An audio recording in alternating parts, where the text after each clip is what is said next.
Il 23 maggio inizia la sperimentazione. Per i primi 60 giorni non ci saranno multe, un tempo necessario a tarare il sistema. Entra in funzione a Venezia il Barca Velox, un rilevatore di velocità delle imbarcazioni, una necessaria risposta al moto ondoso. A Mestre, al polo nautico di San Giuliano, si sono tenuti gli stati generali sulla mobilità acquea e il moto ondoso.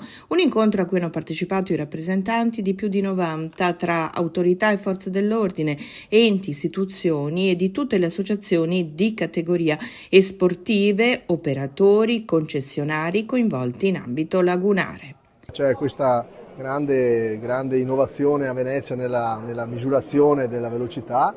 Inizierà il Barca Velox, il 22 faremo la conferenza di servizi, il 23 inizierà la sperimentazione per 60 giorni in cui non daremo multe ma controlleremo le velocità in maniera automatica, un po' come avviene l'autostrada col tutor, per capirci. È tutto da tarare questa cosa e poi dopo 60 giorni si inizierà anche a sanzionare. Ovviamente io sono comunque preoccupato, non ho un'idea di trionfalismo, sicuramente è un fatto, è un passo, però bisogna accompagnarlo poi a una serie di tavoli di concertazione, tavoli di confronto insieme con tutti per misurare gli effetti di questo controllo e per capire se qualche regolamento va aggiornato, se bisogna magari dare qualche priorità sui canali diversa, in maniera tale da separare il traffico magari più lento, quello a remi piuttosto che quello rispetto a quello da motore in certi orari, insomma lavorare su anche un grande piano del trasporto acqueo nella città. Però c'erano tutte le istituzioni, tutte le persone, c'è stato un grande clima di cordialità generale e questo penso sia il vero futuro della città. Isolare chi fa polemiche, strumentalizza e basta, e invece con tutte le persone che vivono in città, anche con idee completamente diverse, anche politiche eccetera, però ragionare per arrivare al bene collettivo che è quello di una città più bella, più vivibile e soprattutto attraente dei giovani che vengono a viverci. Il presidente dell'Autorità per la Laguna lancia l'ipotesi di estendere il Barca Velox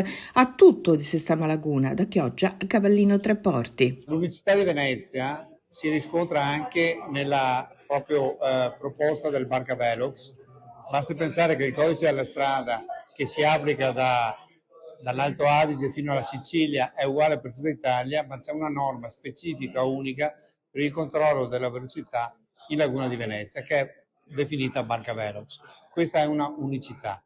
Contemporaneamente il grande effetto che speriamo abbia questo strumento per il controllo del moto ondoso e della sicurezza, in particolare della velocità in laguna, l'autorità pensa con il tempo e con gli accordi istituzionali necessari di applicarlo nell'intera laguna di Venezia, ovviamente nei tratti più sensibili e pericolosi.